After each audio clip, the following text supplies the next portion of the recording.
দাদা আপুনি 2026 চনত কাক মুখ্যমন্ত্ৰী হিচাপে বিচাৰিছে? হেমন্ত বিশ্ব শৰ্মা। তেখেতক কিয় বিচাৰিছে? এই তাৰ নিচিনা কোনো মুখ্যমন্ত্ৰী নাই। আমাৰ হেমন্ত বিশ্ব শৰ্মা আছে, মামাকে বিচাৰো। আঁচনিৰ পৰা বঞ্চিত কৰা নাই, আমাকে চামগুৰি সমষ্টিত উচ্ছেদো কৰা নাই, এয়া আছে আমাৰ কাৰণে, সেইকাৰণে ভালেই পাইছো। নমস্কাৰ, আপুনি চাই আছে news desk report. News desk ৰিপৰ্টৰ এক বিশেষ অনুষ্ঠান কাৰ পক্ষত জনতা। হয়, সমাগত 2026 চনৰ বিধানসভা নিৰ্বাচন। এই নিৰ্বাচনত ৰাইজে কাক মুখ্যমন্ত্ৰী হিচাপে বিচাৰিছে, এই বিষয়ত মই অসমৰ এটি বিশেষ সমষ্টিত আহি উপস্থিত হৈছো, যি সমষ্টিটোৱে ব্যাপকভাৱে অসমৰ ৰাজনীতিত চৰ্চা লাভ কৰিছে।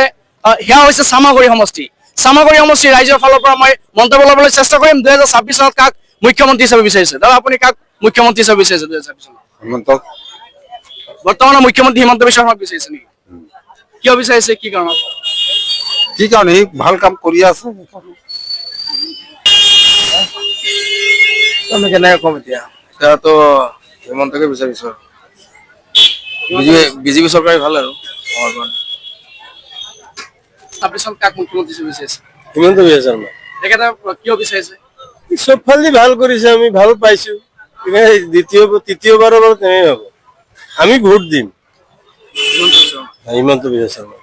26 চনত কাক মুখ্যমন্ত্ৰী হিচাপে বিচাৰিছে? হিমন্ত শৰ্মা। হিমন্ত বিশ্ব শৰ্মা। কিয় বিচাৰিছে?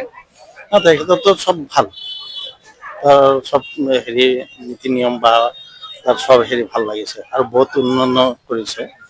26 চনত কাক মুখ্যমন্ত্ৰী হিচাপে বিচাৰিছে?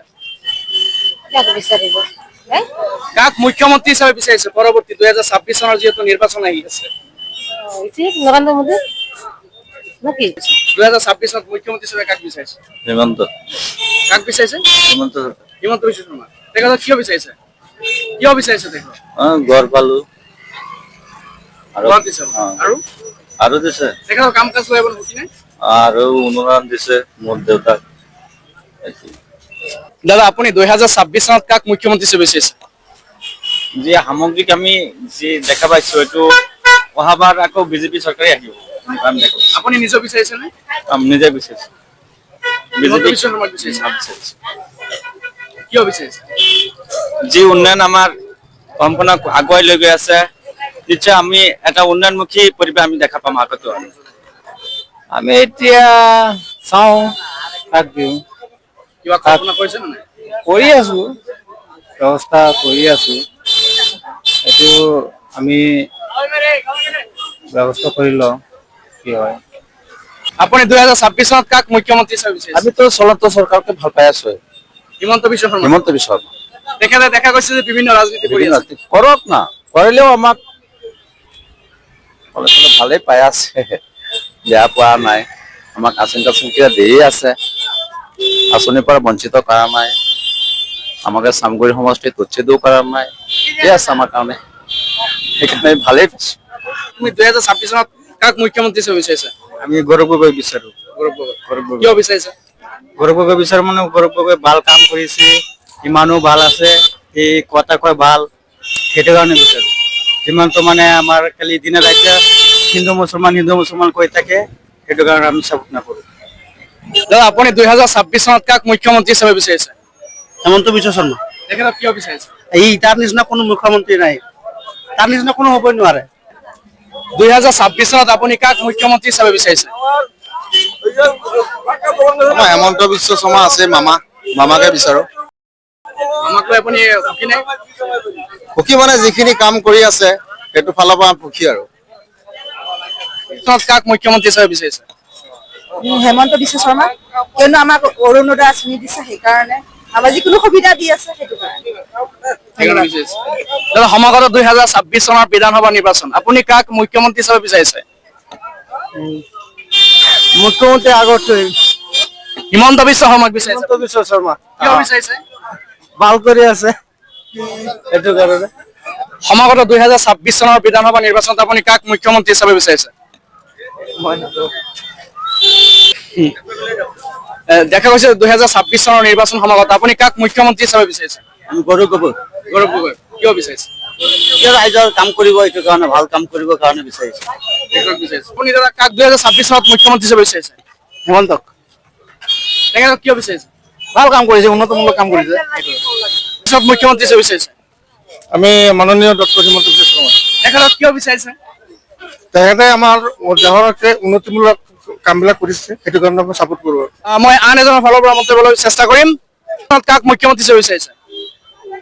কিনো কম, ৰাইজে য'ত দিব তাতে দিম। আপুনি বিশেষকৈ কাক বিচাৰিছে? তেওঁ যিজন হৈছে তেওঁকে বিচাৰিম। বৰ্তমান ডক্টৰ মুখ্যমন্ত্ৰী হিমন্ত বিশ্ব শৰ্মাক লৈ আপুনি সুখী নে? হয়, সুখী। তেখেতৰ কাৰ্যকাল আপুনি সুখী? হয়, দেখা গৈছে 2026 চনৰ বিধানসভা নিৰ্বাচন সমাগত। আপুনি মুখ্যমন্ত্ৰী হিচাপে কাক বিচাৰিছে? আপোনাৰ 26ত আপোনাৰ যোনটো চাইছো আজি বিগত আপোনাৰ 12 বছৰ হৈ গ'ল চৰকাৰত, নিবনুৱা সমস্যা এতিয়ালৈকে দূৰ কৰিব পৰা নাই বিজেপি চৰকাৰে। প্লাছ আপোনাৰ মূল্য বৃদ্ধিৰ পৰা ইমান হ্ৰাস পাইছে, মানুহে আপোনাৰ মূল্য যিমান নিম্ন যিমান মানুহ আছে আপোনাৰ সেইবিলাক মানুহ অশান্তি, মানে কি ক'ম আৰু, অশান্তি মানে এয়া কিনিব আহিছো বজাৰত আপোনাৰ 2 টকা বস্তু 8 টকা। গতিকে আপোনাৰ মুঠতে এনেকুৱা কৰিব লাগে চৰকাৰ, মানুহে এনেকুৱা চইচ কৰিব লাগে, আমি এনেকুৱা কৰিব লাগে, 5 বছৰ পিছে পিছে চৰকাৰ সলনি কৰিব লাগে। তেতিয়াহে মানুহে সাধাৰণ ৰাইজে শান্তি পাব, নহলে শান্তি নাপায় সাধাৰণ ৰাইজে। কিয় বিজেপি চৰকাৰ আজি 12 বছৰ ধৰি বিজেপি চৰকাৰ হৈ আছে, প্লাছ আপোনাৰ মূল্যবৃদ্ধি 12 বছৰ 400 টকাৰ চিলিণ্ডাৰ 1000 টকা কৰিছে, 400 টকাৰ চিলিণ্ডাৰ 1000 টকা কৰিছে। যিবিলাক চাকৰিয়াল মানুহে সাধাৰণতে আপোনাৰ খাব পাৰে, কিন্তু যিবিলাক কাম কৰি খোৱা মানুহে আপোনাৰ 1200 টকা চিলিণ্ডাৰ কাম কৰি মানুহে ল'ব নোৱাৰে, 1000 টকা চিলিণ্ডাৰ ল'ব নোৱাৰে। গতিকে মই বিচাৰো মোৰ নিচিনা সাধাৰণ ৰাইজে, সাধাৰণ ৰাইজে যোনখন চৰকাৰে মূল্য বৃদ্ধিৰ প্ৰতি চৰকাৰে আপোনাৰ হেৰি কৰিব, আপোনাৰ গুৰুত্ব দিব, সেই চৰকাৰ আনিব লাগে। বিজেপি আৰু কংগ্ৰেছ বুলি কোনো কথা নাই, মূল্য বৃদ্ধিৰ প্ৰতি যোনটো চৰকাৰে মূল্য বৃদ্ধিৰ প্ৰতি চৰকাৰে হেৰি দিব, গুৰুত্ব দিব, সেইখন চৰকাৰে আমাৰ ৰাইজৰ লাগে। গতিকে এই সাধাৰণ ৰাইজৰ, দুখীয়া ৰাইজৰ এই চৰকাৰ লাগে। দেখা গৈছে এই চৰকাৰে দুখীয়াসকলক আঁচনি দি সহায় সহযোগ কৰিছে। আপোনাৰ আঁচনি যদি আপোনাৰ আঁচনি দিছে, আপোনাৰ 1200 টকা আঁচনি দি আপোনাৰ চাউলৰ দাম কিমান কৰিলে? চাউলৰ দাম কৰিলে আপোনাৰ 70 টকা 80 টকা। ভাল চাউল যদি আপুনি বজাৰত কিনিব যায় আপোনাৰ 90 টকা। আপুনি তেল 1 লিটাৰ কিনিব যাওক মিটাৰলে 200 টকা। তেতিয়াহ'লে আঁচনি দি এইটো মানুহে বুজি পাব লাগে, সাধাৰণ ৰাইজে এইটো বুজি নাপায়। যিবিলাক মানুহে বুজি পোৱা মানুহ, যিজন শিক্ষিত মানুহ, আজি চাকৰিয়াল মানুহকতো দিছে, চাকৰিয়াল মানুহে 200 টকাৰ বস্তু কিনি খাওঁতে চাকৰিয়াল মানুহক গাত নালাগে। যিবিলাক আমি কাম কৰি খোৱা মানুহ, আমি গাড়ী চলাই খোৱা মানুহ, আমাৰ গাতহে লাগে। যেনেকুৱা এইবিলাক আঁচনি দিছে, এইটো কাৰ আঁচনি দিছে? এইটো আমাৰ পৰা নি আমাকে দিছে আঁচনি, এইটো ৰাইজে বুজি পাব লাগে। আপোনাৰ পেট্ৰলৰ চাওক, আমাৰ চুবুৰীয়া ৰাজ্য আপোনাৰ মেঘালয়ত চাওক, আপোনাৰ 65 পেট্ৰল আৰু ডিজেল, আৰু আমাৰ অসমত আপোনাৰ কিমান হৈ আছে? অসমত হৈ আছে আপোনাৰ 90 100 হৈ আছে। চাওক, চুবুৰীয়া ৰাজ্যত দাম কম, কিন্তু আমাৰ অসমত ইমান মূল্য বৃদ্ধি পেট্ৰলৰ দাম। গতিকে মূল্য বৃদ্ধিৰ পৰা চৰকাৰে অকণ গুৰুত্ব দিব লাগে। তেতিয়াহ'লে আশা কৰো এই চৰকাৰ আহিব, আৰু যদি মূল্য বৃদ্ধিৰ প্ৰতি গুৰুত্ব নিদিয়ে তেতিয়াহ'লে এইখন চৰকাৰ অসম্ভৱ। বিজেপি আৰু কংগ্ৰেছৰ কোনো কথা নাই, মূল্য বৃদ্ধিৰ কথা যোন চৰকাৰে মূল্য বৃদ্ধিৰ পৰা হেৰি দিব, সেইখন চৰকাৰে মানুহে ৰাইজে ল'ব, আপত্তি ল'ব, নহ'লে গতিকে ৰাইজে আপত্তি নলয়। 2026 চনৰ নিৰ্বাচন সমাগত আপুনি মুখ্যমন্ত্ৰী হিচাপে কাক বিচাৰিছে? আমাৰতো এই হেমন্ত শৰ্মাক লাগে। তেখেতক কিয় লাগে? আমি ভাল পাওঁ, তেখেতৰ মানে অনুদানো আছে আৰু কাম কাজো ভাল কৰি আছে, গতিকে আমাৰ তেখেতৰে ভাল পাওঁ। বিধানসভা নিৰ্বাচন সমাগত আপুনি মুখ্যমন্ত্ৰী হিচাপে কাক বিচাৰিছে? হিমন্ত বিশ্ব শৰ্মাকে তেখেতক কিয় বিচাৰিছে? তেখেতে দেশৰ বহুত উন্নতি কৰিছে, সেইকাৰণে আমি তেওঁকে বিচাৰিছো। তেখেতক বিচাৰিছে। 2026 চনৰ বিধানসভা নিৰ্বাচন আপুনি মুখ্যমন্ত্ৰী হিচাপে কাক বিচাৰিছে অহাবাৰৰ কাৰণে? অহাবাৰৰ কাৰণে মই কি কম, ৰাইজে যাক বিচাৰে আমিও। আপুনি কিবা কল্পনা কৰিছে নেকি? কল্পনা মই তেনেকা একো কৰা নাই বাৰু। বৰ্তমান চৰকাৰ কাম কাজ লৈ আপুনি ভাল ভাল ন? ভাল হয়।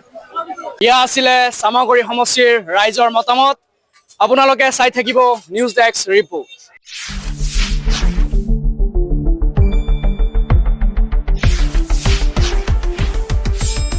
শুদ্ধ আৰু বিস্তৃত বাতৰিৰ বাবে চাই থাকক নিউজ ডেস্ক ৰিপৰ্ট।